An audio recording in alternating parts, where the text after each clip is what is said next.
Hello and welcome to Comic Book Herald's Creannotators. I'm Dave Busing, founder and editor-in-chief of comicbookherald.com. For today's interview, I am very excited to be joined by Ed Brubaker. We're going to be talking about the works, including many comics you might be familiar with, including Reckless, Follow Me Down, The Ghost in You, both out this year. Friday, Book 2 just ended via Panel Syndicate. Talk about that a little bit. And then, of course, the career includes many awesome comics, including Criminal, Captain America, Fatale, so much more. Ed, thanks so much for joining.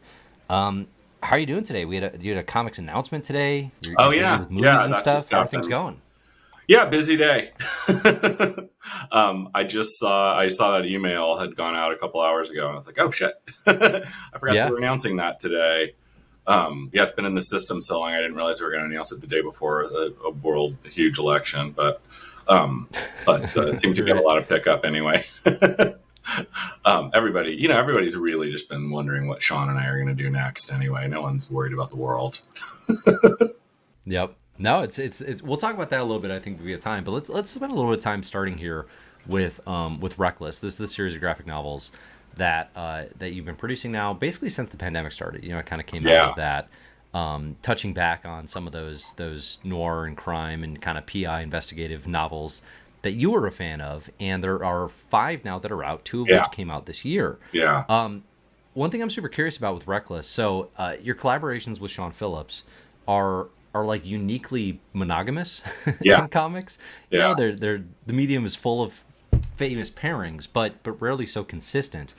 It's much more European in a way than American comics in a lot of ways. Yeah, how did the two of you continue? Like, how do you keep the romance alive? Like, how do you continue challenging each other and staying engaged? I mean, I think we just both really like to sit alone in our rooms and work a lot. Like, we email pretty much, like 5 or 6 days a week. We'll email back and forth with each other about like work or, how's work going. It's like our career right now, other than that we focus on graphic novels, like our creative relationship is basically the same as it's been for the last 10 or 15 years, where I just sort of email him chunks of script and he starts drawing, and then I just keep writing and keep sending it to him as we go. And I think both of us, in the early days when we first started working together, one of the things we talked about a lot was, like European graphic albums and teams in Europe that would put out a lot of,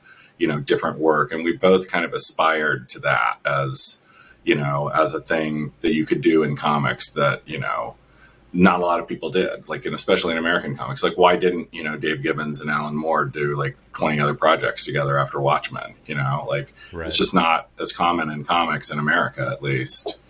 And, we just really loved working together. And so when we finished Sleeper, I just sort of pitched him the idea for Criminal when we were on a trip to like a festival in Portugal or Spain or something. And I pitched him the idea for Criminal as like a thing where every time we did it, it could be like a completely new thing with completely new characters. And if he wanted to change the design, he could do because both of us don't want to just do the same thing over and over again, even though, there are people who would say that's what we do. But we always try to like push ourselves in some way or another. Like the new book, the one that got announced today, like Sean is drawing that art bigger than anything he's ever drawn before. Like he's drawing it the size that Wally Wood drew in the 50s. Like double up is what they call it. And, it's one of those things we both kind of like to do something for a while, and then we kind of need a break and go in a different direction. So like we've never, we never got lucky enough to have like a Walking Dead where it became like our huge runaway hit like that, where we were ever forced to, face the question of should we just keep doing this or not. But I think we would probably stop even that, because all of our stuff is, relatively successful for at this point in our career, especially. Like our books do better and better every time. So we just creatively like meshed on that level of like what we wanted from our careers. So we just kind of, once we started doing Criminal, it was just kind of understood we were just going to keep working together until we died. Or what? I doubt we'll die together unless we're flying like on the old man, like, signing tour that we've never done. That actually sounds like a kickoff We'll be to a the, criminal yeah, the story. day that You comics know, is like, yeah, died. yeah. Wow. Okay. No, that's awesome. And like obviously the work has been phenomenal, and you both enjoyed success together. And why stop now? So you mentioned with Night Fever, so Sean's working double up, which is super interesting. Does Yeah. that translate to a larger package ever release, or does it just mean then it shrinks down and you get like extra detail because he's drawing on a larger scale? Um, no, no, yeah, we're not releasing it bigger. The book will be the same size as like the Reckless books, and it's like a 120 page book, I think. But we may do like oversized stuff, down the line with stuff always. But yeah, it was more just that Sean wanted to try something different with the art, and it took a little. It took me like at least a few pages of seeing how he was drawing the pages to sort of understand how to write for the different grid that he's doing, because he has to draw it in like 2 half pages at a time because you can't scan the art because it's so big. And you can't get Interesting. paper that big anymore for drawing comics on. Yeah. But it's more, I think, just about, just sort of stretching himself. It's funny because I looked at it and I was like, wow, there's so much detail. Is this taking you way longer to draw? He's like, no, this is just the same. I was like, this is insane. This guy's insane. Yeah. He's the most Nice. consistent artist in comics, and he just keeps getting better somehow. Like, I don't get it. Yeah, it's super great stuff. Yeah. It's amazing. And now with the colors by Jacob Phillips, who's Yeah. doing awesome work of his own. Yeah. I was actually just reading that Texas Blood earlier today, and I'm like, oh man, this is such Yeah. a good book. No, I know. Jake, we just got to make sure Jake never gets so successful that he ever leaves. Yeah, right. Either that or just make him sign a lifetime contract like Sean and I did. Yeah, trick him into it. There you go. Yeah. Now you've talked about the comfort food nature of Reckless in the past, particularly during the start of the pandemic, and kind of how it was, it kind of a return to some work and genre that you love. As we move further from those early days of the pandemic and kind of the genesis of that into whatever this is now, I don't know what to call it. Do you feel the need to progress like to something like, I guess with Night Fever, like what is it darker? Is it you feel the need to progress something more challenging? Like what is kind of the push there? No, I mean, like Reckless started out as, trying to do that kind of comfort food, light kind of fare. But I mean, the first book is, it has its moments, but they're all like, that's as like fun as my stuff gets. Like there's fun in it here and there, and he's a fun character and everything. But I felt like with each book, the stories got like more and more sort of serious. And as much as you love seeing these characters interact and stuff, I couldn't help but lay in like all this nostalgia and melancholy and hints at the future and all that stuff. So, with Night Fever, it was more just, we'd done 5 of these over the course of, I started writing the first one, I think, in like August of 2020. And I think I wrote 5 of them in like just like a month over 2 years. So it was a lot to like put down, and I got to the end of the 80s and I just thought I need to sit a minute and figure out like what the next book needs to be. Are we just going to move through the 90s? Are we going to jump forward to the future? Like what are we, what is the thing now that we've done 5 books and I felt like each book was a little bit different than the ones before, especially 4 and 5 sort of showed that the characters are more elastic, and the the world of the book could be more elastic to do. It's the same as Criminal. Like once I did a certain amount of them, I realized like, I could do anything within this. But with Night Fever, it was a thing where like Sean has been bugging me for about 10 years to set a story in like England or Europe or somewhere that he's actually been. He's probably been to America like less than like 2 weeks of his life or something. Yeah. Well, maybe if you add up all the Comic-Con days, it's like a couple months of his life. But yeah, it's like his amount of research that he has to do for everything that we write is like, where does it take place? Like, what do I, So I'd been promising for years I'd write something that took place either in Europe or London. And so this was finally like, we got to this point, and I just was trying to think of what to do next. And Sean was like, I'd like to do something like just a little bit shorter and like, maybe that European thing we talked about. And so I just like suddenly I sat down and I was like, well, what could I do that fits that? And I remembered this idea that I just kept coming back to every couple of years. And I just thought, oh, maybe that works. And I sat down with that for like an afternoon. I was like, okay, yeah, let's do that. And it was more just like the need for like just doing something different after a couple of years of Reckless, like I spent a lot of time with those characters. I'm kind of heartbroken for those characters in some ways after spending so much time with them. Like, I feel like I know them so well. And, I know readers are, I get a lot of mail from readers about like, what's going to happen to Anna? Like, stop teasing her. Yeah, I'm super nervous. Yeah. So, but yeah, it's the thing that I loved about doing the Reckless books so much was just being able to get them out that quickly. And we were really lucky because for the first year and a half of the pandemic, printing prices were still the same as they were before the pandemic. And then like the second year, like it cost us so much more to print books 4 and 5 of Reckless than it did to print the first 3. It was like ridiculously more expensive. And one of them like raised at the last minute on the day of printing, which was just like, ow. So now we're like trying to work further ahead so we can print overseas where prices are still, reasonable enough to make this worthwhile. Because we like to do a really nice package. So, those end up being, not the same paper as everyone else and not the same, cover stock. So we're like so obsessed with the packaging of our stuff that it's like, oh, okay, this is costing a lot now.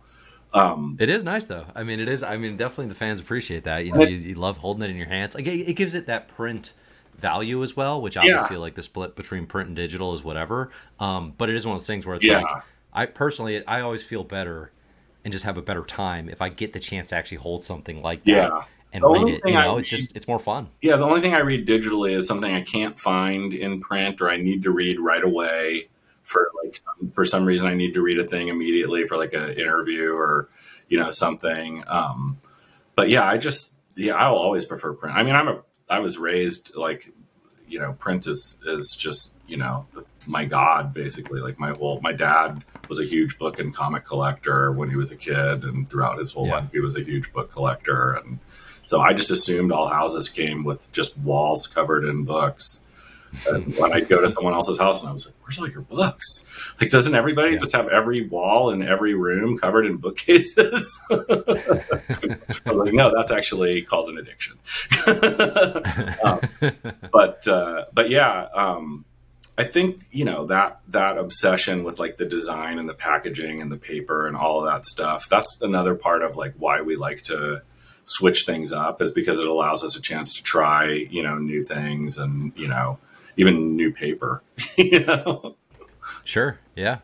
Now I'm curious. It feels like, with Reckless, okay, there's going to be a pause as you kind of figure things out, figure out where that story's going. But it also, as I've kind of been looking through the works, like Criminal's always open, right? I saw you said in your newsletter recently you have the idea for the sequel to the Fade Out. Yeah. Do you kind of consider like is everything kind of open door, fair game? We could go back to it. Like, is there anything that's closed at this point? Well, the Fade Out was one where I just did it. It was like a dream project that I thought no one will ever like greenlight a thing like this. And then I got my deal at Image where we could, Sean and I got our deal at Image where we could do whatever we wanted. And I thought, okay, well, I'll just do the thing that I couldn't figure out how to pitch to anyone that would sound like commercial at all. And then it turned out to be like, probably it's among our biggest selling books ever, like the collected edition of it, the paperback. It's like gone through like a bunch of printings over the years. And I still get feedback on people from it. And I'd had an idea like while I was working on it for like a couple of books that would be like 10 years later and 10 years later in the same world, but with different characters, or maybe a couple of the same characters. You get to see what happened to them like years later, but similar to the way like Elmore Leonard or James Elroy would do, stuff like that, where, it's similar to Criminal, I guess, too. But, it's not a for sure done deal because I can't quite crack the title for the book yet until I know what to call it. I can't totally start writing it. but I know I basically like I finally kind of cracked the different pieces of the story that were all coming together for that one. So I was like, oh, okay, because that's been kind of nagging at me for about 5 years now. This idea that's been slowly building. But yeah, that's kind of how it is with me. It's like I will have 5 or 6 ideas that are sort of on the back burner as whatever I'm writing. Like with Reckless, once I started making the plan for Reckless, it was going to be 3 books, and then I would take a break and figure out what the next 3 were or something. And then when I told Kirkman after he read the first one and I told him the plan, he was like, "Wait, you're gonna stop at 3? What's wrong with you?" He's like, "No, do 5 and then take a break." And then when I reminded him that he said that, he's like, "What am I talking about? You should do 10 and then take a break." um, but yeah, I think when he said do 5, I thought maybe he's right. Maybe we'll stay around a little bit longer, and we'll have those 5. And so I had vague ideas for what books 4 and 5 would be in my notebook, but I really had to sort of scramble. When I decided to do that, I had been thinking about the next couple books basically to try to figure out what they'd be. And then I thought, okay, well, I'll put that on hold for like a year, and we'll do 2 more Reckless books, and we'll have put out 5 books in less than 2 years. I think it was 22 months that we put out 5 books. So that's kind of insane. I don't think anybody in comics will ever put out 5 graphic novels in that short a time, in America at least. Maybe in Japan. Right. Yeah. Maybe the manga cadence. I mean, it's certainly unusual. It was a nice consistent thing at the shop, though. It was definitely cool to see, like, oh, like, hey, here's the whole thing packaged as a solid graphic novel again. And you two have the reputation where you can do that. I mean, I don't think you need the serialization. And stores were ordering it practically like they were ordering the new first issue of a regular, like, $4 comic, and it's a $25 hardback. So that was the big shift for me, was getting to the point where our books were doing, especially our hardback books, were consistently making shops enough money that they were willing to advance order in high numbers instead of just constantly reordering, because then you're just gambling and you're like, is this going to sell? And we do significant overprints on these books, but we've actually even had to go back to print on the first Reckless book, which was the highest print run of anything we've done, I think. So I was really shocked. I thought we printed enough to last for like 5 years. So that's a good problem to have. Each book that comes out, you move more of the first couple books, as people see them, and now that we have 5 out, like, they're all kind of moving pretty well. They kind of sell each other a little bit. Sure. Right. And when we come back, like, I still want us to do at least 2 books a year. I'd like to have a couple of years where we actually put out like 3 shorter books, because I love doing the shorter stuff too. It's harder actually to do the shorter books than the longer books as a writer. Because you have to figure out how to end it a lot sooner. Yeah. Now, I forget the actual length. Like, does pulp fit more in the novella side of things, or is that like very much a novella? It was like 72-page book. Okay, right, because that's a super tight. Yeah, Pulp and awesome Heroes and Monkeys were both 72, and then I decided, seeing how quickly Sean drew those, I thought that was when I did the math, and I realized we could do books twice that long and still get like 2 or 3 of them out in a year. Yeah, it was just thought, okay, let's try that, because no one's doing that really.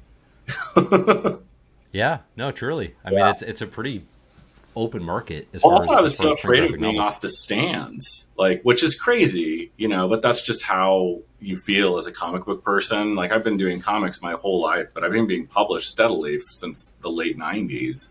So having months where we don't have anything new in the comic shops I'm always like, oh God, are people going to forget us? And it was like really good that I think the second book came out only like 3 months after the first one, or 3.5 months or something, like a crazy turnaround on that. Cause we were able to bank like most of the book before the first one came out.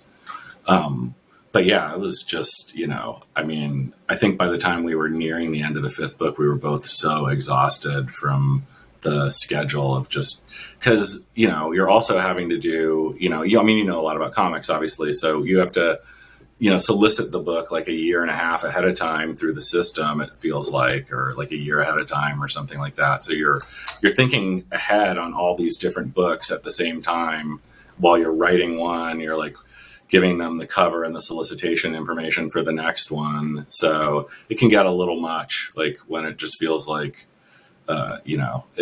it's not as bad as doing monthly comics where you constantly have to, stop and do a new cover. And, Sean draws faster now that we're doing, longer books actually, because he doesn't have to take a break every 3 or 4 weeks to do a new cover. So, okay. Yeah. I think we both are actually more productive without having to think in terms of the monthly allotment. So, yeah. It's been That's a big interesting. shift. Do you feel like you're missing anything without it, or actually maybe even just bigger picture? Do you feel like not having that ongoing serial nature, does that say anything about the market, or does it say anything specifically about, is it just where you specifically are at in your career? You know what I mean? I think everything in comics is specific, kind of, right? Like, Sure. successful stuff is all kind of specific.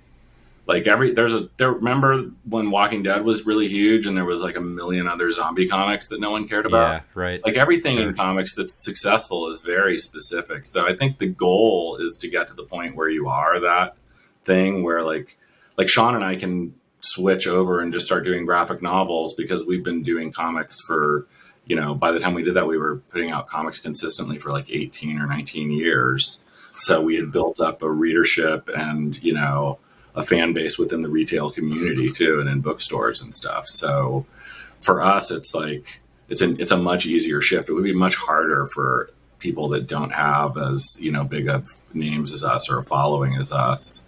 But we also, because of the, the years and years of doing serialized stuff and working for Marvel and DC and all of that, we also have just kind of the gut instinct to know that we could kind of make the switch and we weren't going to suddenly be 80 pages in and like, oh no, we're blowing the deadline. Like we knew, that, at least Sean would be on schedule. Yeah. And that keeps me on schedule usually. Is there anything that you miss about that sort of local comic shop grind experience? Like, I don't know, is something like monthly feedback, like more regular cadence of like hearing what people think? Is there any part of that you're like, oh, that was fun? Well, I'm not on social media. I do have a public email through like my newsletter and stuff. Yeah. So, I get about as much feedback now, I think, as I did when we were putting out monthly comics. I get about the same amount of email to the public email about what we're doing. And there's a bit less stress in my life, I think. I still go to the comic store, all the time. So I still get the buzz of other people's stuff. But I do feel kind of like, maybe it's just because we're at this point in our career where we're older and we've been doing it for a while, but I feel more precious about everything we do in a way. Like I always have been super, I think both Sean and I are obsessive compulsive about, the control freak nature of our work. Like he's super control freaky about the design and print stuff. And so am I, so I think, that we only have to put out a couple books a year actually really kind of helps us in a way, just focus on those books and we can kind of be free from the sort of drama of what else is going on in comics at the moment. And like, I feel like it's like, we've never really followed trends. I think the one time we maybe tried to follow a trend was like when we first came together to do Sleeper, I was sort of trying to pitch something that Wildstorm would like. But, when we launched Criminal, like the only other crime comic coming out was like Stray Bullets and 100 Bullets. And ours didn't have bullets in the title. You were the bulletless crime, yeah. But it did have the word crime, basically, in the title. Right. Yeah, there weren't a bunch of crime comics coming out. So it's like we've always sort of just done our thing. In fact, sometimes we'd react against, whatever a trend was to go the opposite way. Like I remember when we announced the Fade Out, we were at an Image Expo, and every other thing getting announced besides like Sex Criminals was a sci-fi comic, like an action pulp sci-fi comic. There was a year where there were 30 of them announced. And here's us with this weird little murder mystery set in 1948 Hollywood. And I was like, it couldn't be weirder like compared to everything else that was out that they were putting out that time. So I kind of feel like we've developed our own little niche. And, like I never want to get too comfortable with it, because I want to make sure everything we do is at least as good as the other stuff we've done, if not better. And I never get too much like, oh, they'll like whatever we give them. It's like, no, I'm always in agony of like, God, is anyone going to like this? Like when we finish one of our books, I've looked at it so many times. Like when Sean finishes the book, he puts together a PDF of the whole thing and sends it to me. And I read it over and over again for weeks, finding little bits and pieces of the narration that I want to like alter to make it read a little smoother, or things where I'm like, I don't need, we don't need this caption here. Take that out and, put some background over it or something. And, so I just agonize over them so much that by the time I'm done with it, I have no idea. I'm so close to it that I can't tell, like, did we pull it off this time? And so I have like 3 or 4 friends that I send it to. And usually I'm always hoping for the response of like, oh, you fuckers, you did it again. Or, oh, this one's even better. It's like, if they're just like, yeah, this one's good. I'm like, oh, fuck. I count on you to stroke my ego at this moment in time. Yeah. Oh, that's funny. No, that is amazing that you're so, it's like that thing that you're so close to it that by the time you're done, it's just like a jumbled mess and you don't even know what's what anymore. I pray it's not. And, we've been doing it for long enough that I assume we know what we're doing. But, I remember watching an interview with Dan Harmon about his writing methods, and at the end of the interview, he said, but the problem is, like, I can know all this and say all this, but like every time we finish writing an episode of Rick and Morty, like we have to start the next one. And it's like, oh God, how the hell are we going to do this again? Yeah. It's like, it's writing is one of those things where even when you're really, successful at it, or you feel like you're good at it, you often have those moments of like, oh man, now I have to start over. Like every story is just as hard to write, or maybe even harder than the one you wrote before, because you don't want to just write the same thing again. Mm-hmm. So you always have to sort of challenge yourself or push yourself into another direction. What are the kind of things you look to challenge yourself on, as far as like the ways you want to push yourself? Like what is it? Is it doing like a genre type thing you've never done before? Is it working with character in a way? Like how do you kind of mentally think about, how do I want to push myself on this next project? I think more in terms of craft. I think at this point, like, well, when I'm thinking about pushing myself, like I want to be better at, when people read the comic, I want to feel like whatever the idea on the page is like really hitting them in a way that's either funny or emotional, or, I think more in terms of that than in terms of like genre or anything like that. Like I just want to write things that, especially right now, sort of, reflect back at people like what it feels like to be living in our crazy world right now a little bit. And just sort of show people the, something that reflects their own lives. Like I feel like, we write all these stories about different characters and stuff. And in some way, every story in every character in any story that you're writing, like, if you have 10 main characters, they're all some part of yourself. Like Alan Moore probably didn't know when he was writing Rorschach that it was an autobiography.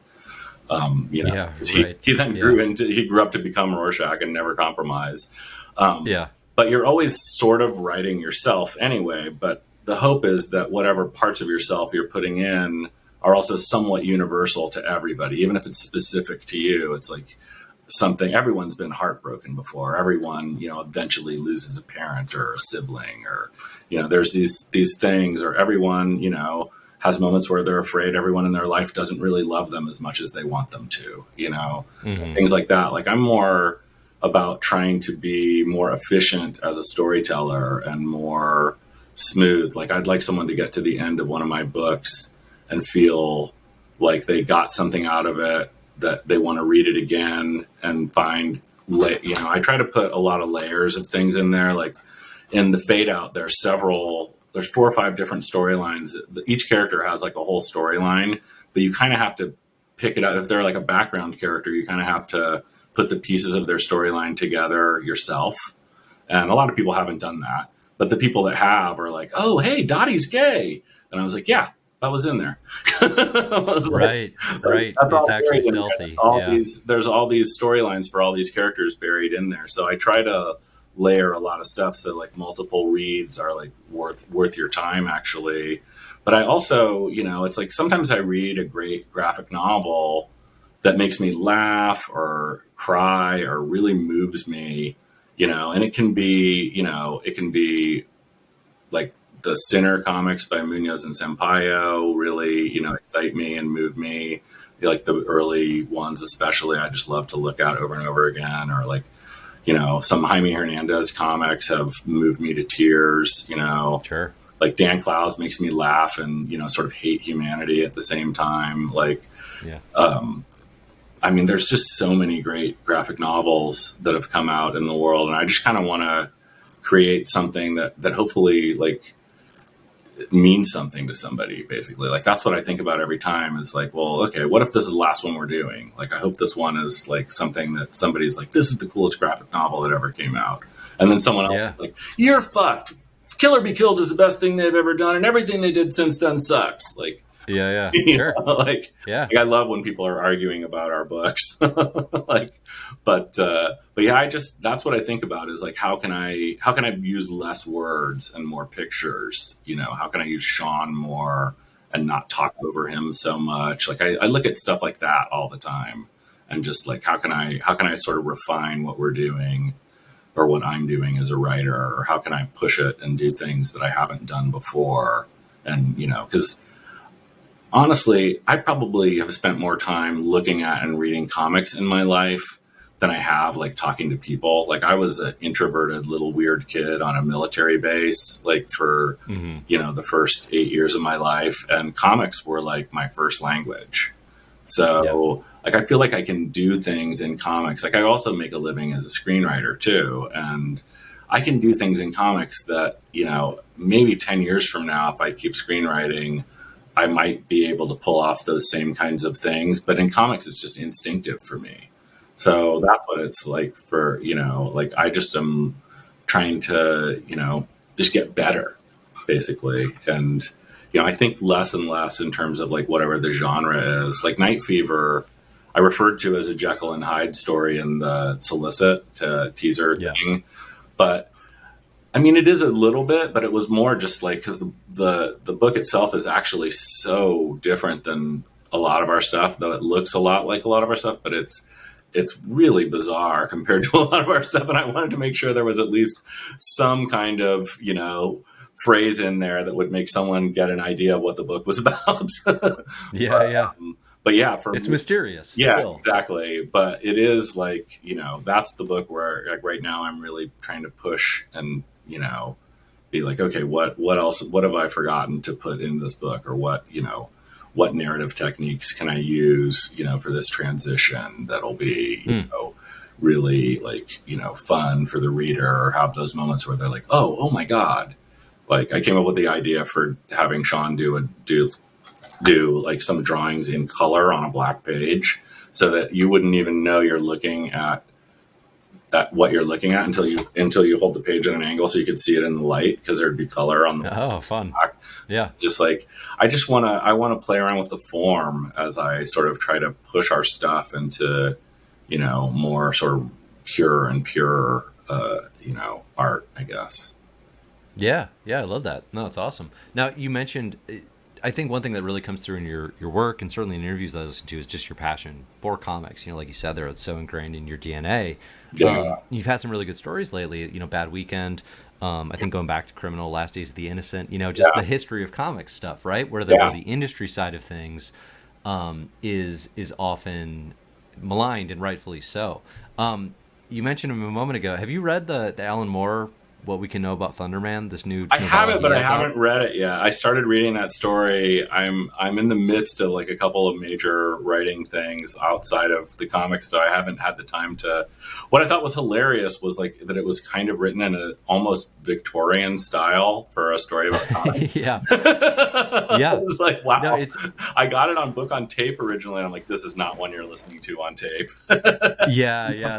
That's a weird one. It's like you get 5 sentences in, and you're like, okay, who are these people, and what is this book? And I'm really, really, really curious to see it, because I'm not one of those like Alan Moore's a crazy mean old weirdo. Like I love Alan Moore. I mean, whatever. He's a crazy artist, and he said whatever he said. And if you take personal offense to your artist not liking an artist not liking a genre that that you love, then, like, I don't know, like Alan Moore wrote some of the best comics I ever read growing up. And I think I think he was pretty fantastic. So I'm really curious to see what he said, but I hear it's really mean. It's very dark and cynical in many ways, and but it has these moments of like very pure sort of childlike passion for the medium as well, where you can I feel like you can tell that this is coming from someone who loved comics. Yeah, that scene, there's like a scene in the first couple of pages, because I read the first couple of pages, I'm like, okay, I'm gonna have to come back to this is like 100 pages long. Yeah, it's long. But there's like a scene where the kids, where he's like flashing back his memories of discovering comics as a kid in the barbershop or the drugstore or something. And that gave me the most vivid memories of like being a kid and going to the grocery store with your mom and like ditching her immediately to go to the magazine section and try to find comics and, trying to grab the Archie Digest on the way out to force them to buy it, like I had so many vivid memories of that. And I just realized like, that's kind of what comic book people are.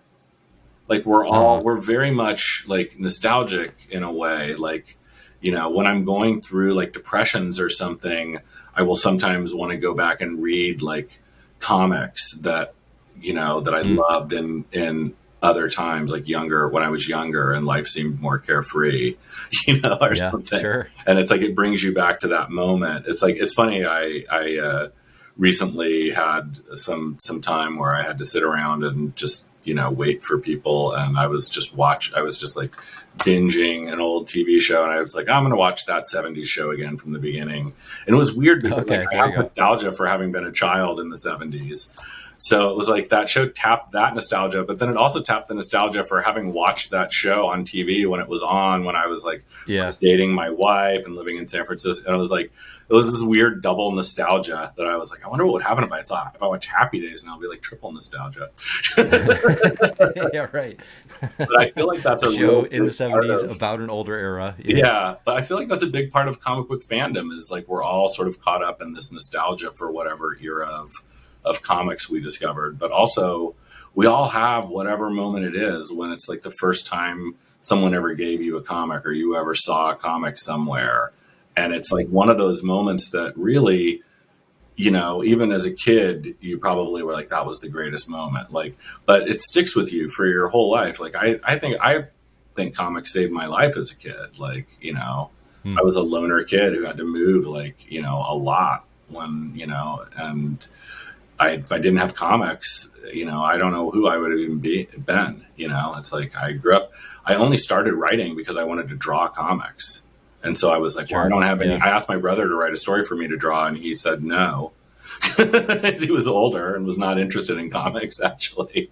And so I started just writing things, and I would just sort of, I'm like, okay, I would read a bunch of Spider-Man comics, and then I would write something that was sort of like a Spider-Man story and start drawing it. And I would never get through it because I would get like 5 pages in and be like, all right, well, this isn't good enough, and then I'd start over. But that was like my whole childhood, was doing stuff like that. And I really feel like that really had a huge, impact on my childhood and sort of made it a much happier childhood than it could have been otherwise.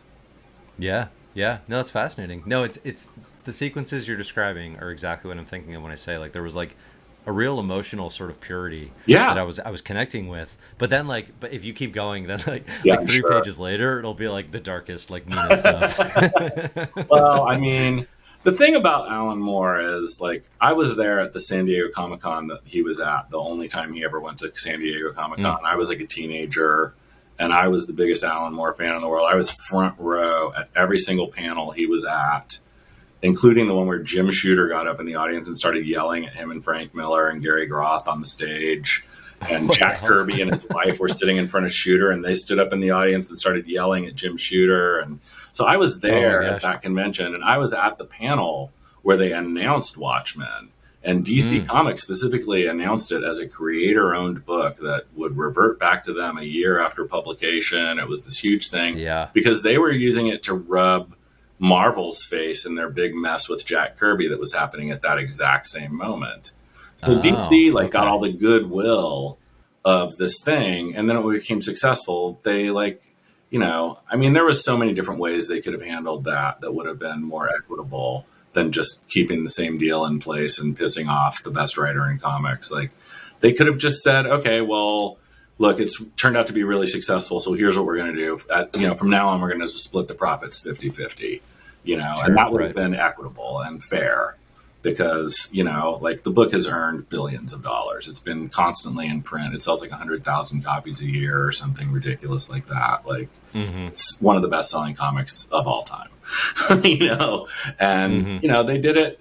And people are like, well, DC paid them to do it. But it's like, yeah, but think about that initial investment. Like, page rates back then, I doubt Alan Moore was getting $100 a page to write that book. He might have been getting 80 bucks a page. Like, comic books didn't cost that much. They're not a very big investment. They're a big investment when you want to start doing comics and you have to find someone to do your comic and you're a single person. But when you're DC Comics or you're a giant corporation, comics are the smallest possible investment. That's why DC was considered at that time part of Time Warner's R&D division, because it was just a complete write-off. Their budget, they didn't need to make a profit during that time period at all. So, like, there's the whole argument of like, well, they invested the money. It's like, yeah, and they made it back like 2 months later. Like, at that point, all profit. Right. It's like, yeah, you wish you'd invested in it then too. Like, I wish I'd paid them to do Watchmen, and I was working at a comic store when it was coming out. But yeah, so I'm always like, Alan Moore's righteously bitter. Like, he got multiply fucked over, and I wish he wasn't bitter at Dave Gibbons, I think is one of the nicest guys I've ever met in my life. And, but, I just, I think the older people get to, the easier they get sort of cranky. So I'm curious to see, I guess this is supposedly his last statement on comics or on the mainstream. That's what it's pitched as. Mainstream comics industry. Yeah. It is. It's kind of. I'd be curious. Maybe you'll. If you cover it in a newsletter or something, whenever you get. To I will. Super curious to read it. Yeah, because it's like it is. It's a very sweeping history of the medium. Like, it touches every. And I haven't even finished, and it's like it has touched everything. So it's an interesting work. It's an interesting work, definitely. Yeah, I'm definitely going to read it. Cool. No, it's funny you mentioned that, and I'm like, all right, I got to talk about this because I'm in this book. So, all right, so the timing on this worked out really nicely. We've talked about Night Fever a bit, which just announced today, so folks can definitely check that out as it comes out. But you just wrapped up Friday, the work you did with Marcos Martin and for the second book. Yeah, we have one more for the second arc. Yeah, we have. Oh, there's going to be a third final arc. Yeah, there's 3 more chapters to the main story. Each of the books so far is an act of the story. So Act 3 will be is the plan for next year. Yeah, hopefully next Christmas. Awesome. Got to draw faster. So yeah, right. So I read the 6th issue. The 6th issue, which just came out, I think, on Halloween this last weekend. Yeah. And Marcos and Munson just went to town on this issue. It's so incredible. It's joy to read. Well, I realized as much fun as I'd been having, like, making them draw this location and sort of flesh out the world of King's Hill, like, I hadn't given Marcos that much action. There's a couple pages here and there every issue or so, and there's like dramatic stuff happening and there's exciting stuff in all of them. But I give him like 4 pages of her sledding through the forest or something. And I realized like I've got one of the best action artists in the entire industry, and I haven't given him a crazy action scene. And as I was finishing the previous chapter, I knew, that this chapter was going to be like the confrontation chapter where we learned some stuff, and the twist ending I knew from, before I even started writing the first one.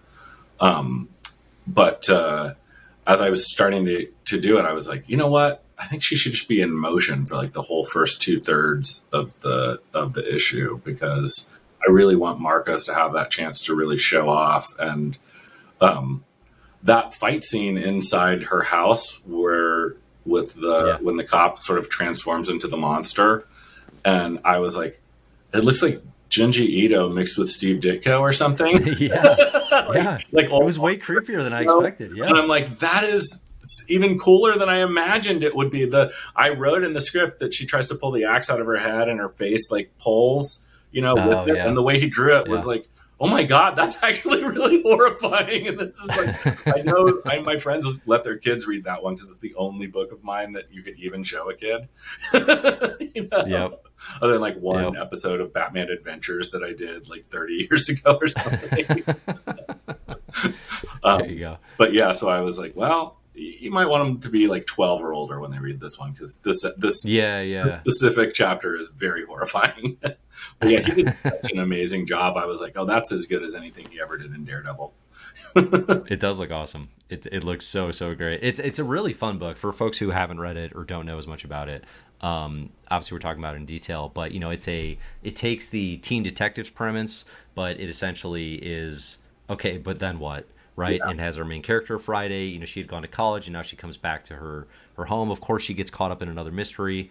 Yeah, Like a we lot all of your have that stuff, it's moment very supernatural. when you go away, when you move away for the first time, whether to college or just to another town to live somewhere away from your parents, and you come home for that first Christmas and everything feels weird because you run into your old friends. It's like you're not that far gone, but it feels weird to be back already. And and in this one, she's like a teen detective whose partner's still there being a teen detective. Yeah, it's a good time. So yeah, people should check that out. How has you mentioned all the stuff with Sean has been going really well in the graphic novels. Panel Syndicate, it launched as this, pay what you want model, right? It was very in vogue for a bit. I think Radiohead in music, it was like kind of like, okay, is this the future kind of thing? It seems like Panel Syndicate does well for itself. How does Friday do for all of you on the pay what you want model? I think it does. It does well enough to to just sort of make it viable for Marcos really to to sort of fund him and Monza being able to draw the book, which considering how long it's taken them to draw every chapter, that it's because Marcos told me when we first started he wasn't going to work on a deadline because he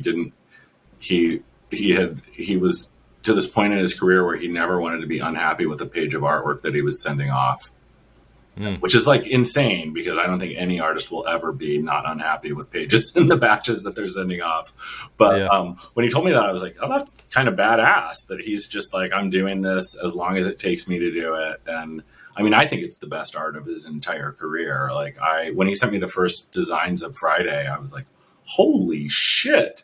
This is going to be humongous. But honestly, like I'm not much of a follower of the digital space, but everybody that I talk to who's more on the sort of business side or another creator who's much more up on the business stuff seems to think that the sort of bloom has come off the rose of digital like several years ago, and it just sort of flatlined at a certain point. And even Amazon bought Comixology and hadn't figured out how to really make it, you would have thought that would have busted wide open and it would be like the biggest thing in the world because it's Amazon. But if anything, it regressed. Yeah, it's like, and I noticed like a lot of my favorite like cartoonists, you can't even get their work digitally. You can only buy it in print in hardbacks and softbacks. And I'm like, well, yeah, because it's just such a much more pleasurable experience to read a comic. When I used to have an iPad, which I got rid of like 8 or 10 years ago, I just was like, I'm never using this thing. But I remember when I would read comics on it, I would stop and check my email like 3 pages into a comic, and I would never do that when I was printing. When I was reading a print comic, I would my whole life I would have my like stack of comics or graphic novels or whatever, and just sort them in the order you want to read them in, like a total comic book nerd. And my biggest fights with my brother my entire childhood was on comic book day when I'd come home and he'd come sit next to me. He's like, "What'd you get?" And he'd start messing up my pile. Unforgivable. Yeah, exactly. Total big brother behavior. Like, oh, and I was like, I'm reading that last. Don't read that one. But yeah, so I feel like the joy of comics to some degree, and I'm not super into the collectible side of comics, like all the variant covers and all of that stuff. But there's another part of me that's like, if that's helping keep stores alive and it's helping keep the industry alive and print alive, then more power to that then. But yeah, there's some part of me that's always a little bit like, was digital really a big improvement for us, or was it just a way for Marvel and DC to put all our work online and not have to pay us anything? with Yeah. their subscription sites where they make like millions of dollars a year on subscription fees and don't give the creators a dime for that stuff. Because how do you monetize that? Oh, well, they read like, who knows what they read? And, it's like, how do you monetize? They read 3 pages of one thing and 10 pages of another. And it's like, yeah, right. Eventually it's like, oh, the accounting is so complicated, we're just never going to do it.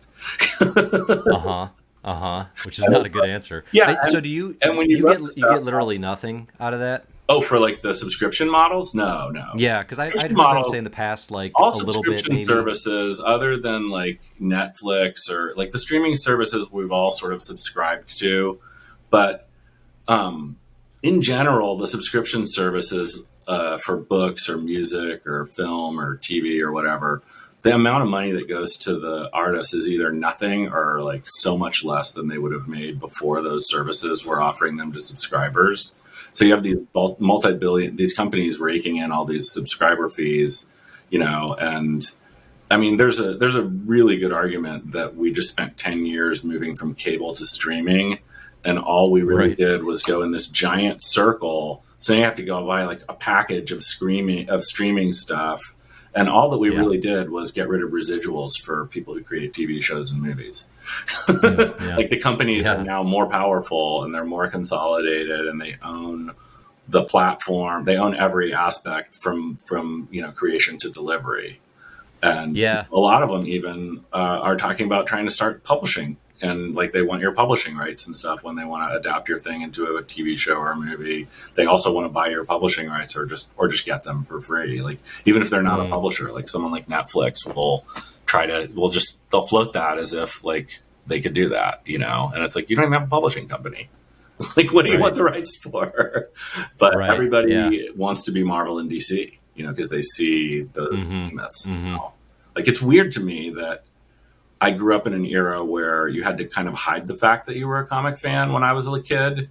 Like it was considered super like uncool to be into comics. I've never quite understood the generation that grew up where like girls were into comics and video games that weren't thrilled about that, because I would have killed to know a single girl who liked comics or video games when my wife is the first girl I ever met who watched Blade Runner.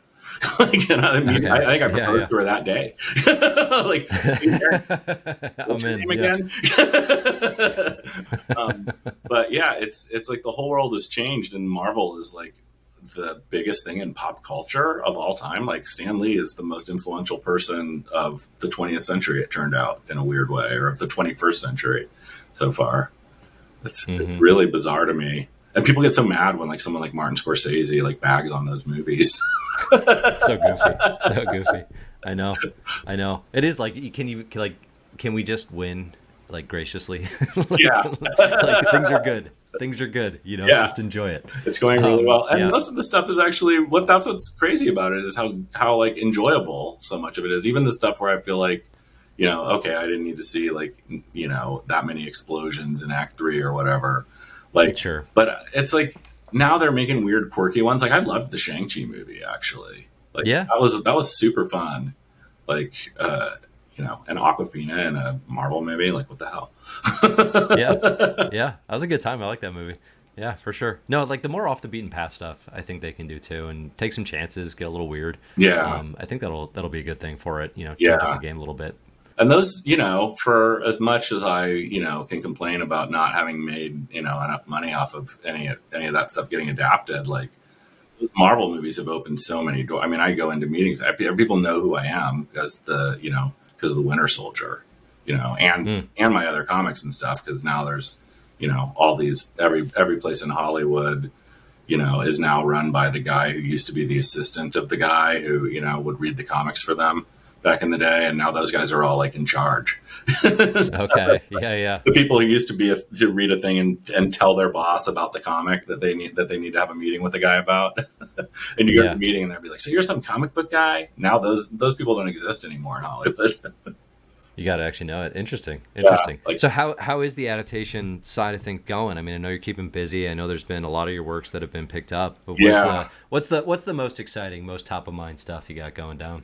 Well, I've got two. I'm at early stages on adapting two different of our recent books into movies, actually. One that's actually like already sort of getting set up somewhere, and the other one where I'm working with one of my favorite filmmakers who's actually like a Oscar-winning screenwriter and director. And I was like, wait, what? Like suddenly I'm like this guy. I was well aware of his work and him as a person, but I had no idea. And he's not a comic book person. Someone just gave him this one book of ours, and he flipped for it. And so yeah, I'm working pretty much.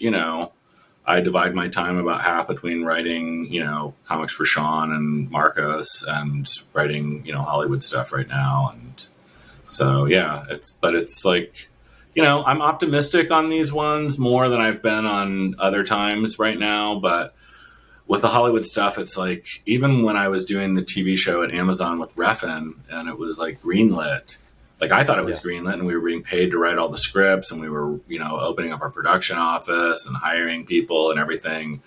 And then I remember one day when we were like, we had the list of actors that needed to be cast in the show, and, for the main role, we had to have like a movie star to get, and I was like, well, what if we can't get a movie star? Can we just get like a really good actor that's not that big?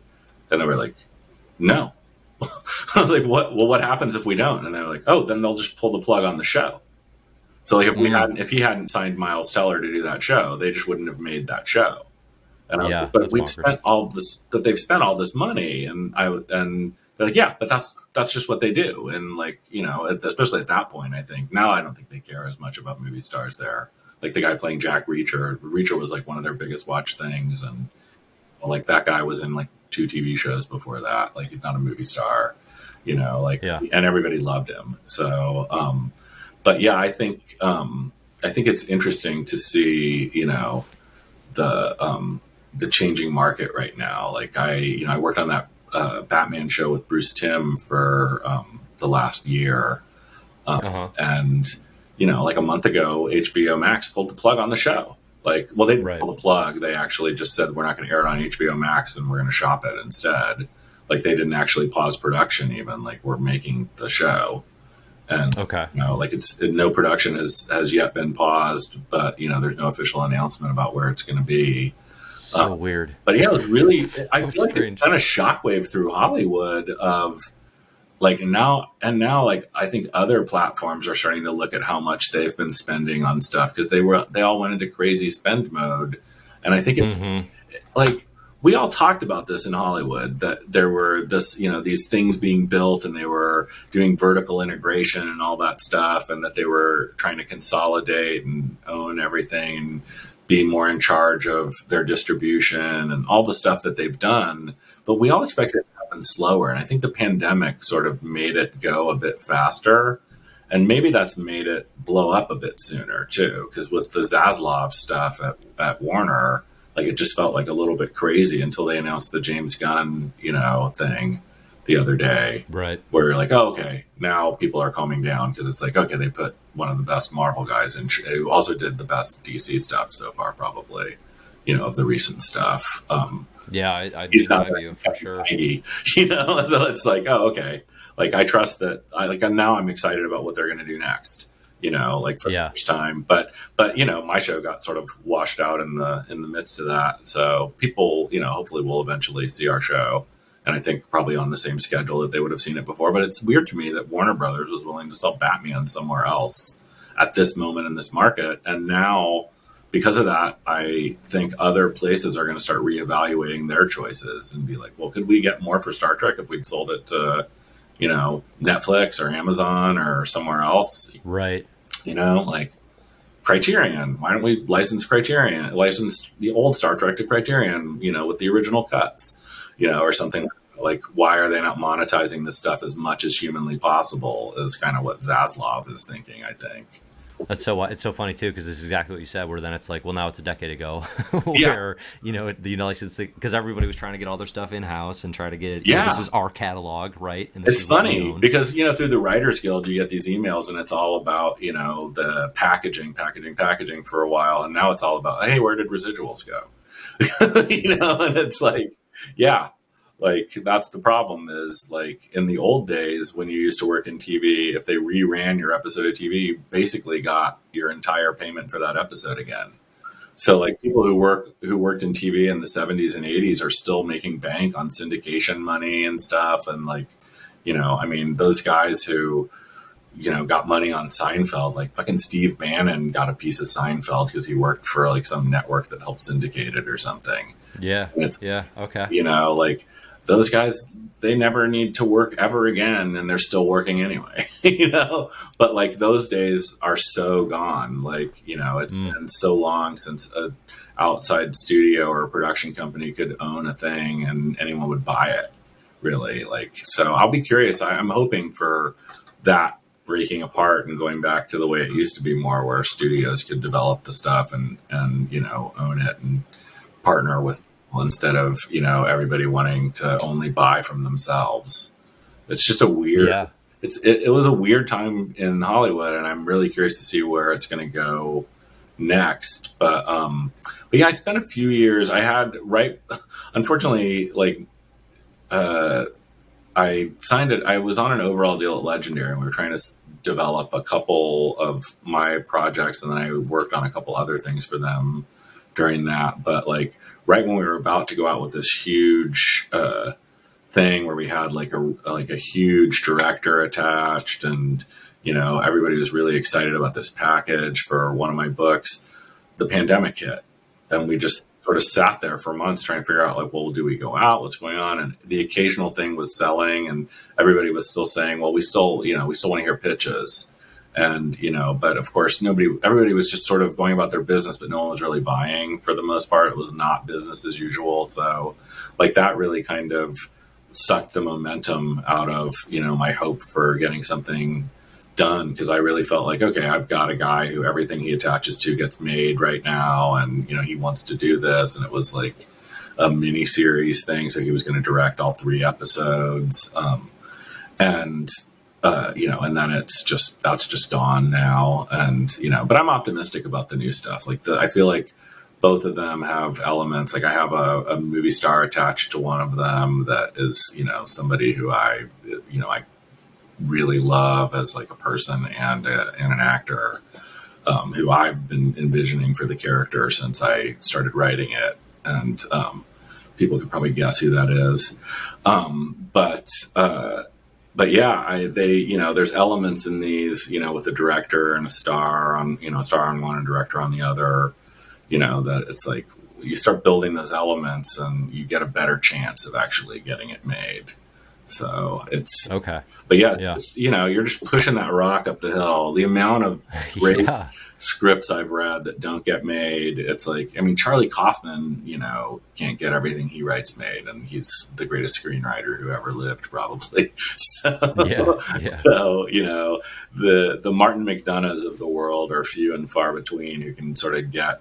Sure. I mean, he probably fingers crossed. He has like 5 or 6 things see the light of day, or 2, I'm sure.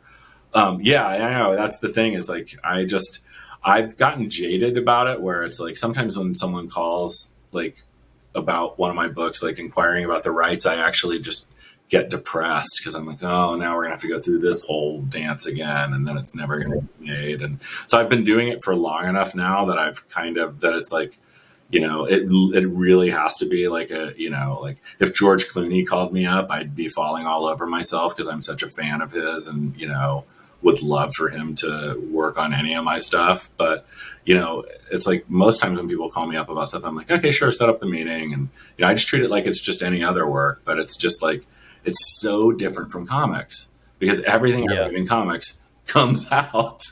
It's such a different world, because it's like, I want that for, I thought that maybe my like ego and whatever ability I have as a screenwriter, as just a creative force, and whatever coming from comics into film or TV, like, that I would be able to sort of just bring it over and just have that same kind of luck. And boy, it is very hard. Like, And I talk to Well, people. you don't seem alone in that. I No, mean, you no, don't seem that's the alone in thing. Is that. like, You know, and look across I'll the never comics forget. board. Yeah, there's a great Vince Gilligan quote when he was talking about when they were making the pilot for Better Call Saul, I think, and he wasn't sure if it was going to be any good.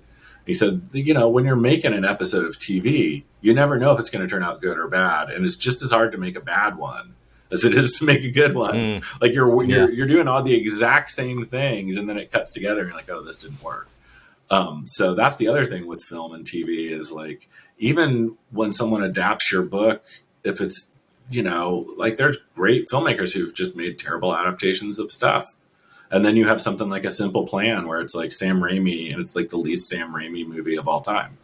Like, it's a great movie somehow. So yeah, it's just weird that, like it's just a gamble. Like, you want your adaptation to be like Fight Club. You're like, wow, that worked. That was Right. Sure. perfect. Yeah. And I think for the most part, it's like, you just are lucky if it gets made at all. If it's good on top of that, holy shit. Right. Like, Small miracle. Yeah. yeah, Yeah. you're Now probably going to you see the started things you out. don't like about it anyway. When you're that close to it, I'm sure Lee Child sat and everyone loved the Reacher show for the most part. I think it was a huge hit, and I'm sure Lee Child was sitting there like critiquing it in his head if he watched it at all. Knows everything Probably he wrong watched with it. 10 minutes Yeah. of it and was like, "That's enough." I That's how get it. Yeah. people are. It's weird. It's like I couldn't read Catwoman after I left it. Like I've never read. I've read some of Chip Zdarsky's Daredevil, and I read Ta-Nehisi's Captain America because he was a friend of mine, and we were talking about it while he was working on it. Okay. Yeah. But generally, once I leave a book or a character, like when I was working at Marvel and DC, you just don't look at what happens with the character after that because you're just too close to it. So there's no way you could be objective. Mm.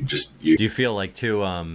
Is it too much? Like your head just keeps doing the thing of like, oh, I would have done this. Yeah, Or, exactly. just Like I you're would in have it. never Yeah. done that. Yeah, like when I worked at Marvel and we were doing all the Captain America Winter Soldier stuff in the book, like I basically had domain over Winter Soldier. Like no, for a while, no one else could use the character at all. And then Yeah. when I freed it up so that people could use the character, they had to run every script by me and Tom Brevoort. And we would like Okay. give them notes, and I would sometimes like give dialogue notes and want changes made and stuff because I was so like protective and ownery of that character at the time. And Yeah. like it was nice that they let me do that, but like the second I was gone, like the first couple things that I looked at that had the Winter Soldier in them, even by friends of mine, people I like, I just was like, oh, I wouldn't have done that, or oh no, that conflicts a thing that I put like 5 issues ago, or it's like stuff only I would care about or notice, Yeah. Yeah. and like I'm pretty sure they pretty at one quickly point I send him saw he into was like, space. I think he's like riding a motorcycle in out, or he's like Space Ghost Rider or something. And I Yeah. was like, what? Yeah. Yeah. What? Like pretty Like, quickly after you okay, left. all right. I definitely wouldn't have done that, and I'm like, I don't know who did that, but I'm sure it felt like the logical next step to them at the moment. Sure. Sure. No, that makes sense. Okay, so you mentioned it. We don't know when it's going to come out, where it's going to come out. The Batman Cape Crusader thing. I know a lot of fans were super excited about that. You, Bruce Timm. I am willing to bet like $100. I'll bet you $100 right now that it actually comes out. I believe it will. So Okay. I can't take that bet, but I want to encourage you to make that bet. It would be crazy, right? If the new Bruce Yeah, Timm it'd be so Batman nuts. cartoon did not come out. Yeah. But yeah, I've seen animatics for like half the season, and the voice recording for the whole season is done, and it's like we're deep into it. Like How do you feel about it as far as like the vision and it? Like, what about it is unique, or like what about it to you is feels like a special potential project? It's funny because I just wanted to do one episode initially. Like I reached out to Bruce, who I have known for I don't know how long, since I think I met him through Darwin way back in the day, like 20 years ago, through Darwin Cook at like a WonderCon or something. And I was like, we're always friendly, but not friends or anything. And then I ran into him at a dinner at the last San Diego before the pandemic. And, we talked a little bit more. And I think just at some point, like they announced the show, and like a month or so later, I just emailed him. Because I assume when they announced the show that they were far into it before they even announced it. And they had like a pitch document that sort of covered the base Bruce and James's like take on what they wanted the show to be, and he had sort of pitched that to J.J. Abrams and Matt Reeves, who were really excited by it, and so that was what got the show sold originally. And so I reached out and I was like, look, hey, I don't know if you're freelancing episodes or how you're doing it, but if you want to throw me one, it's kind of like a bucket list thing for me. Like I loved the Batman. I don't think I would have written Batman the comic if I hadn't watched those cartoons, because I at the point when those cartoons were coming out, I wasn't reading superhero comics anymore, and I didn't think I had any ideas for superhero comics or that I had any interest in them. And I remember the first season of that show being so good, and there was like an episode where it was like the first Scarecrow episode. I don't know if are you familiar with the old one? Oh yeah. Okay. So there's this first Scarecrow episode, and Bruce is dosed with like the Scarecrow gas or whatever, and he's having this hallucination, and he remembers his parents, and he sees them walking into a tunnel, and then the tunnel becomes a gun sight, and then a bullet fires out of it, and then blood starts pouring out of the gun. Apparently, they later changed the blood to a different color, but the version I saw was like a friend's videotape of the first airing, and it was blood. Oh, okay. And I was a bit stoned at the time we were watching it too, and I couldn't believe this was a 3:00 in the afternoon kids cartoon, and they were dealing with network censors and stuff that we didn't have to deal with almost at all. Like this show, like our show is PG because we wanted it to be a thing for parents and kids to watch together, because we'd been talking to friends and other people we knew who had watched the show when they were kids. They all have kids now. And so they, when HBO Max launched, that one of the things that they were excited about was that they could watch all those old Batman cartoons again with their kids. And I'm like desperately waiting for my 5-year-old to be old enough where I'm like, we can do the original Batman. I'm like so excited for that moment. 7 is where they will apparently. My friend's son is 7, and they sent me a video of him and his 11-year-old sister. When they first, she worked on the show too. My friend Hallie worked on the show, and cool. Her boyfriend's kids were so excited that she was finally writing something that they would be able to watch, that she started showing them the old cartoons. And she sent me a video, and they were eating dinner, and they were just staring at the TV as they were eating, and they were just watching the old Batman cartoons, and they made them watch them in order from the beginning. And they're still watching like every day. They watch like 2 episodes or something. And that sounds amazing. It's the only thing that like makes them not want to like look at phones or go play Fortnite or something. Like it really like held their attention, which I was like, that's amazing to think of. Yeah. That's what cartoons are. Like when I was a kid, I woke up early for Saturday morning cartoons. So like, I get that, but yeah, that cartoon is powerful, So, Bruce, like I sent him that email, and he emailed back like the next day asking if I could get on the phone, to talk to him about it. And he'd sort of tell me the gist of the show. And then it came out in that conversation that he didn't have like a showrunner, head writer yet, and that they were going to do it a little bit different than they'd done back in the old days, where they just had like a story editor, like who was in charge, and they would sit and work out what the episodes were, and then just give outlines to writers, and then they'd have to just rewrite whatever they got back. But they wanted to do like a full, like a small but a writing room where we actually like broke the whole season, and everybody wrote episodes. And so he offered me that job, and I just thought, I was coming off of this other thing where I was really disappointed we hadn't, sold anything because we were out in the pandemic. And I just thought, well, this show is greenlit. And so it won't be wasted effort. And, it'll be working with Bruce Timm, and it's, virtual meetings, so, it's not a huge time commitment every day because no one wants to be on Zoom for more than 2 or 3 hours. So I just thought it'll be fun. And I helped him, like I brought in my friend Hallie Gross, who I worked with on Westworld and Too Old to Die Young. And, she's written on a bunch of TV shows, and she wrote on, she co-wrote the second Last of Us game. Oh, Yeah, it's a and great game. she's just a really great friend of mine, and I love working with her. And I brought her in, and then I think Bad Robot or Sixth in Idaho like found these. Well, they didn't find them because they're working in Hollywood, but these twins, the Ebo twins, who had a movie that just came out that they wrote and directed. And they were like very new to the industry and younger. And we got them, and so we had like this little and this guy Jace Ritchie, who's like a more of like a animation writer who's worked for like Disney and Warner Brothers on all sorts of kids stuff, and so he was kind of like our more veteran guy who had a lot of insight into the production end of it too. But yeah, we just would meet every day for like hours, and everyone who was there said it was the most fun job they'd had in Hollywood. Like we were laughing, coming up with Batman ideas, and Bruce would shoot down our ideas, and we'd argue with them, and it was a lot of fun.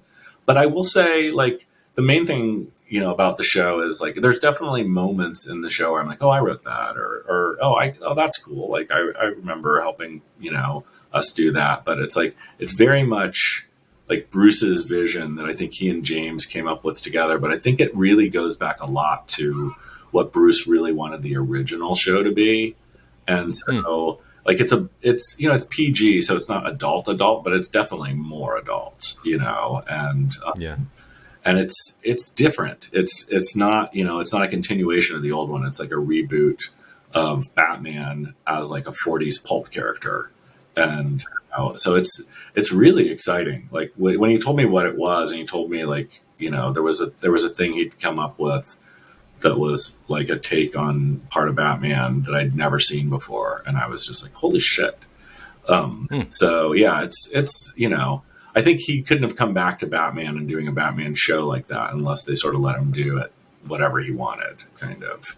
And so I really felt like I was just there, and we were all there to just sort of help Bruce figure out like how to make the show he wanted to make, and then write the scripts and get notes from Bruce, and but like most of the scripts were written by the people in the writing room. Like everybody wrote 2 episodes, and then we freelanced out a couple, like to Mark Bernardin and Greg Rucka wrote episodes. So Nice, it yeah. was a lot of fun to bring Greg in. I couldn't not bring Greg in, like Greg basically brought me in to help bring me into Batman. Like I think if the two of us hadn't decided to bail on doing Batman and the Outsiders and insist on doing Gotham Central, like neither of us would have the careers we have right now, I think. That was a big one, yeah. We really, Yeah. it was just No, our that was- passion project, and we really wanted to do it, and we were working on this other thing that we hated. And we were like, why are we doing That was going to be Batman and the Outsiders? I didn't know that. it? Started as them wanting us to do Batman and the Outsiders, and us wanting to do the cops. Yeah. And not that. Yeah. And then we just finally were like, look, we really, really, really want to do this other thing, and we want Michael Lark to draw it. And luckily Powers had hit like a year before that and was a huge success. So we were able to point to that as like, look, and imagine that book, but with the Joker in it. Yeah, right. Or Yeah. Mad Hatter, or we could have a whole episode about the bat signal. Exactly. That's an So it was- all-time Gotham book. I mean, Yeah. that one, people love that book still. I mean, It when really- I asked, Yeah. I think that book, like, I met Chris Nolan at an event one time, and he was like being taken down the line and introduced to people, and everyone was very like shy around him. Like, it was one of those times where someone walks into a room and the entire hush goes through the room. And I was like, literally heard it, and I turned to look, and I was like, oh my God, Chris Nolan's here. And, Yeah. it was like the event we were at was to see him be interviewed, but no one actually thought he'd come into the green room and like socialize with people or whatever. Right. And, he's notoriously shy. And so he's like so shy that other people become shy around him, I think, maybe. Yeah. And like he was going down the line, and when he got introduced to me, he actually was like, oh my God, well, nice to meet you. And he gave me like a double handshake. And then he told my friend who was interviewing him later that he was like a big Gotham Central fan, and he'd read all the That's amazing. on the Batman movies. And so I was just like, oh, that's insane. That's like, super cool. but yeah, Yeah. it was literally like the guy standing next to me was like one of the guys from Doctor Who, and he didn't get that reaction. So I was like, in your face, Doctor Who guy. Yeah. Well, he hasn't done a season of Who yet, so Yeah, maybe exactly. then. That'll be Maybe then. his next movie is like his take on that. That'd be so crazy. Oh my Oppenheimer is gosh. secretly a Doctor Who movie. Listen, That I'd would buy be it. I'd be there. amazing. Well, so everything you're saying about this Batman show is like, oh my gosh, we have to see this. Like, I'm super curious what this Oh angle man, if I could is. I mean, I just like I'm pull so out my excited now. phone and show you art right now, I would, but I think Bruce would Yeah. kill me and he would sue me. Yeah. Yeah. But yeah, it looks. Oh my god, it looks so amazing too. Like it's all the animation tests and stuff that I've seen are just and I haven't even seen it with all the final like lighting effects and stuff that they're going to do on it. So it's gonna. I think hopefully it'll end up looking kind of like it'll remind you of the old show, but it'll look like it was made today. But like there's no like I want to tell you more about it, but I can't spoil the show. I can't. Okay. I can't reveal anything from it that would get me in trouble. Unfortunately, No, totally I would understandable. love to All right, we got. show you the episodes. Oh my gosh. Oh my gosh, that'd be incredible. Yeah. Okay, I think so. We've hit Reckless. We've hit Friday. We've talked. Night Fever's coming. We'll link all this stuff in the show notes, of course, and the adaptation stuff. Anything else that you want people to know about that we haven't touched on yet? God, I don't think there is any. Oh, we have a criminal story in the December issue of the Image anthology. I was trying to come. I started writing a story, a different story, that I kept getting stuck on, which was the first time I've been stuck on anything in about 15 years. And I circled it for 2 weeks, and then I just gave up and immediately had an idea for a criminal story, which is called Teague's Christmas Carol. And it's the Christmas of 1977, I think, or 76 or something like that. And it's a 12-page criminal story. It was kind of like our thing we did after the Reckless book before we started Night Fever, just sort of like a little criminal palate cleanser before we move on to the next thing. I was gonna say, does that just like refresh everything? Like, because you're so familiar with the criminal landscape? Yeah, if I'm ever struggling with something, like I was originally when I started like outlining My Heroes Have Always Been Junkies, the initial idea for the book wasn't going to be connected to criminal, and I couldn't make the book work. Like there was something about it that wasn't clicking or just wasn't working for me in my notebook. And then one day I was just on a walk and it hit me who the girl would be if I was like, I said something like, well, like I never struggle when I'm writing criminal. Like what would I do with this if it was a criminal thing? And immediately like the block was just gone. And it was like, oh, it would be the girl from Coward. And that would be like part of the twist is, because I knew there was gonna be this whole twist, about that she was there for a different reason. And, but yeah, when I made it a criminal thing, it suddenly became like a thing I was able to write, like without, struggling as much. And so that was a similar thing. It was like it kind of, it's like it just frees up my brain a little bit to go back to that. And, I'm so comfortable with all those characters, but there's, even though I killed Teague in the last big criminal storyline, we jump around so much in time, I can still write stories about the worst dad in the world for the rest of my life if I want.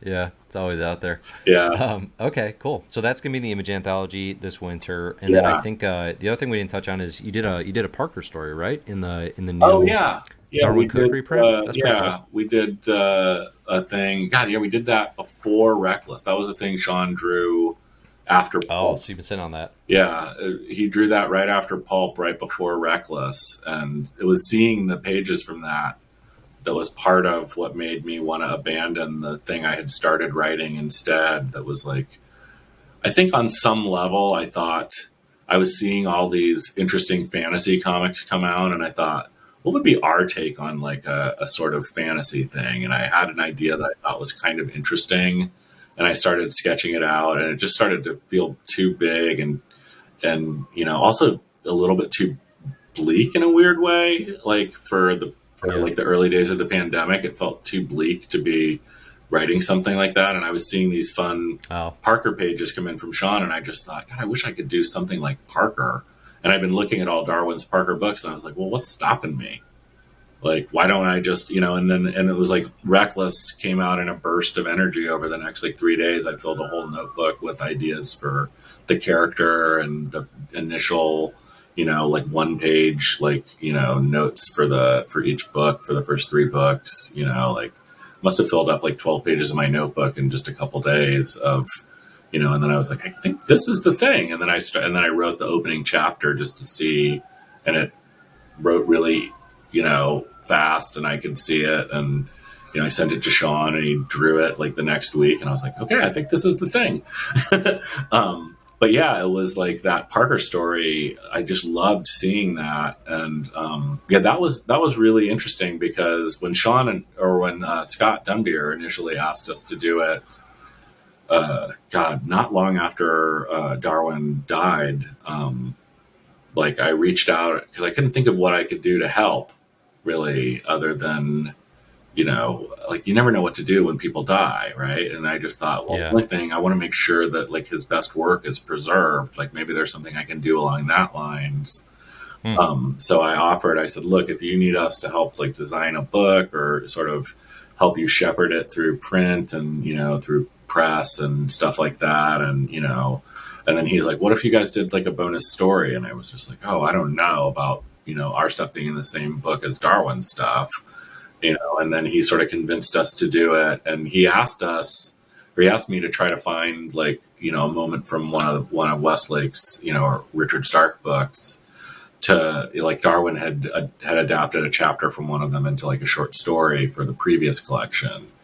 And I just couldn't figure out what it would be. And it just felt weird because Westlake had passed away while Darwin was working on the first book. And then Darwin had passed away after the fourth book. And I just felt like I wanted to do something that was more of like a tribute to them, but I couldn't find anything in his work to like sort of take and adapt that would have that kind of message that I wanted to be in there. And so Scott said, well, what if you wrote an original thing? And I thought, well, can you get permission for that? Like no one's ever written a Parker story except for Richard Stark. Like no one else has ever been given, has written. I think he let Brian Garfield use Parker as like a side character in one scene in a book once or something. But, no one else had ever written it. It wasn't like, when he stopped, writing them, no one else, like picked it up to do more. So I thought there's no way they're going to approve, an original thing. And he's like, I don't know, let me talk to her. And he sort of pitched her the vague idea of what I wanted to do. And, she had some notes on the idea basically, but I had to write it. I had to write the whole script before she would approve it.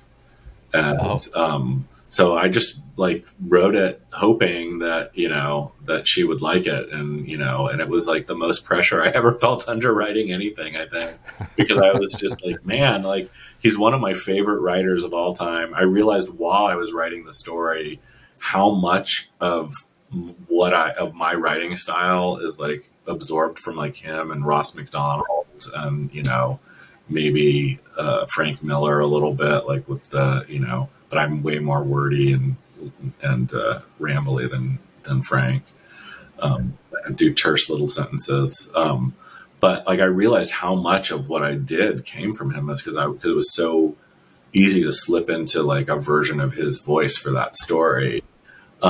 So yeah, I was really just so blown away that she approved the story. And then, after Sean drew it, her and Marcia, Darwin's widow, both just, were, super like praising it and really, really thrilled with the results. And, that's awesome. it was just so gratifying to, to be able to do, even a small thing to sort of, help keep his work alive. And, but yeah, a lot of pressure. And I think a lot of pressure on Sean too, because he knew his work was going to be in, a collection of not just all like some of Darwin's best comics, but also like a ton of his unpublished artwork that was like all these Parker paintings that he'd done that hadn't been printed. And, yeah, no kidding. That book is a real competitive field.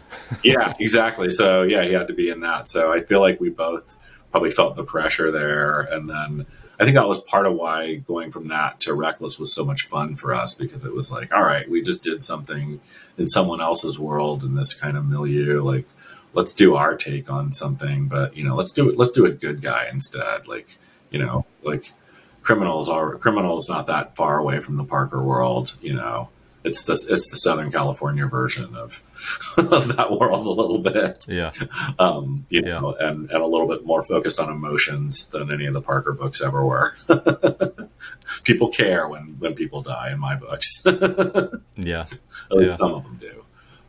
But yeah, that was that was one of the highlights of my career, I think, was, doing that story and, just seeing it in print there. And, Awesome. I hope, more and more people just keep discovering those books that he did, because I just, they're my favorite thing that he ever did in his entire career. And, he told me about Parker, I think the first week that I was talking to him on the phone about Catwoman back in the long ago. Wow. And, 1899, when we were working on Catwoman. And, Darwin was telling me about these Parker books and how he wanted to turn them into comics. That's awesome. Very cool. All right, so that's in the Parker Martini edition. Martini edition. Yeah, Martini edition. Last call. It's a mouthful. Yeah. A friend of mine was like, "What is a Martini edition?" And I'm like, "I don't know. Maybe you drink a martini before you read it." It's like a coffee table book. Like, yeah. Biggest sounds like my kind of night. Got. Other than building stories. Yes, I love my coffee building stories. Yeah. All right, Ed, this has been a blast. It's been a pleasure having you on. I super appreciate you taking the time. Oh yeah, absolutely. Again, we're gonna promote the work here. Again, links for Reckless. And thanks. Friday and all the good stuff will be here, and it's on Comic Book Herald's Best of the Year as well. I really loved The Ghost in You was earlier this year. Thanks. Really liked Anna's story. It was super cool to see her get her time in the sun. And it was the sort of thing where, like, I'd read the first three and I didn't know that I needed an Anna standalone, and then when it happened, I was like, oh, I think this is my favorite one of the bunch. It's surprising. Yeah, but it's awesome. She's our favorite character. She just slowly I knew more of her story when I wrote the first book, but she's barely in the first book. She's just sort of, a side character, and then she has a little bit more in the second book. And so I knew that the third book was just going to be about their relationship. And by the time I was done writing that one, I was like, I just want the next book to just be her, because I'm so sick of depressing Ethan. I want to have fun with Anna and see her life. And, it was a good shift while, still moving forward with Reckless. We were able to sort of take a little bit of a left turn. And then I really liked, when I came up with the idea that Ethan would be out of town on a case, so Anna would just take her own case. Because, like, well, why would Anna take her own case if Ethan's there? I'm like, oh, Ethan's out of town. And then I started writing it, and I'm like, the next book is the case that Ethan's on. And I was like, oh, that's they'll be like maybe someday I'll collect them, and it's like one book on one side and one book on the other. That'd be cool. A little paperback flip book, like the Ace doubles that used to come out for sci-fi and pulp novels. The doing the two where they're sort of commenting on each other in some ways, I thought was a lot of fun and really let me sort of flesh out her character. But yeah, I think my favorite scenes in the books are the stuff when he's talking about Anna or his relationship with Anna, like these moments where they're together, like the humanity of it. But yeah, the last chapter of the fourth book, like all the stuff at her mom's wedding and all that. And that's, I think, my favorite part of the whole series so far, is just that little part where they're at the wedding together, just these, this weird friendship. Like, there's something so human about it, and it reflects, some friendships that I've had in my life that are like these odd, unexpected friendships where, there's nothing sexual involved, and it's, it's like your best friend just happens to be a girl who's 10 years or 15 years younger than you. It's like, I've had a lot of, like close girl friendships in my life, and I really wanted to write a thing like that where they never end up hooking up, like there's never any will they, won't they. It's more of like, will their friendship survive? Will love eventually come for one of them or the other of them and ruin what they've got? Like, I really loved that idea, because you just don't see that as often in stuff. It's like, especially in detective novels, there's always this romantic tension between everybody that it just gets annoying. So I wanted to try to leave all those tropes out when we were doing these. But yeah, that was super fun. I want to do another Anna book at some point. I had a huge revelation last week. I was like having a lot of notebook time, and I had a lot of I finally had my first moment of actually like writing down ideas for future Reckless books. And Oh, nice. yeah, it's like 3 months it took me to sort of start, like my brain started, needing to put pieces together. It's, how writers will sometimes talk about the journey of discovery of writing. Like you don't always 100% know where you're going. And it's like, you don't always know, something's going to happen, but you don't know how it's going to happen. It's like, those are the moments of writing that I feel like are the most exciting ones, where you're just like, it, and there's inevitability to it. You're leading towards it, but you're not 100% sure what the events are. And then at some point, as you're moving towards it, even if it's several projects ahead in like a series like this, when you have that moment where it clicks for you, you're like, I know, oh my God, I know the next 3 things. It's like, those moments are so much fun. That's one of the things I love about series fiction. I was talking to Shane Black the other day and trying to convince him to do like a detective series more, because I was like, the only times you've done like a series really is like, Lethal Weapon, and you only got to write 2 of them, and they didn't use his ending for the second one, and so he didn't, it's like, I would love to see a whole series of Nice Guys movies. Oh, yes. I want to follow. I love Nice Guys. I want to see the girl grow up. Yeah. But yeah, there's something that's so enjoyable about series fiction, I think, and like the end of book 3 or the end of book 4 wouldn't hit as much if you hadn't, spent 2 books with these people already, or 3 books with them. It's just interesting. Like if you do it right, and you sort of fall in love with the characters enough yourself as you're writing it and drawing it. Like Sean definitely fell in love with Anna almost immediately. Like by the first cover, I was like, oh my God, she's the most vivid character in the book. You can really, it's like, that's the other magic of comics, is like sometimes just the right facial expression on a character will just break a reader's heart. It's like, you can't do that with word. And it's like that. I love magic of words and pictures. And I think that's what keeps Sean and I, just constantly moving forward like a shark, of like, it's just the power of that storytelling. I think we both get something out of that. Yeah. Yeah. No, it's amazing. Well, and it's that thing too, where then the 5th book comes out. Yeah. And by the time we get the big jump forward, the unexpected jump forward in time, all of the allusions to Anna are way more emotionally impactful. I literally, I don't want to spoil too much of that, but that, I knew, that was one of my first ideas I had for the book, was that the 3rd act would take place 15 years after the first 2.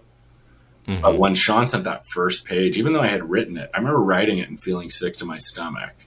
Like the theater out of business again, and with the letter hanging over on the Repo Man sign, and but when he sent the page in, like I got like a huge lump in my throat. Like I felt like I was about to cry, because I felt like so attached to that place and those people, and I knew what the next pages were going to be, and I was just like, wow, if this is hitting me this way. Like, it's like, and I know what's coming. It's like, people are going to have a response to that. But yeah, I was overwhelmed by the amount of response to that book. And, people really are invested in Anna and, and Ethan, and seeing Ethan have like that sort of tragic moment in his future, I think really was shocking for people. But I mean, that's one of the things. Initially, when I started writing the book, I talked to a few different writer friends, to sort of bounce the idea off of them. And, because I was like, look, I don't want it to just feel like a throwback. Like there has to be something about it that also feels very modern, and like it's looking back at those years from now.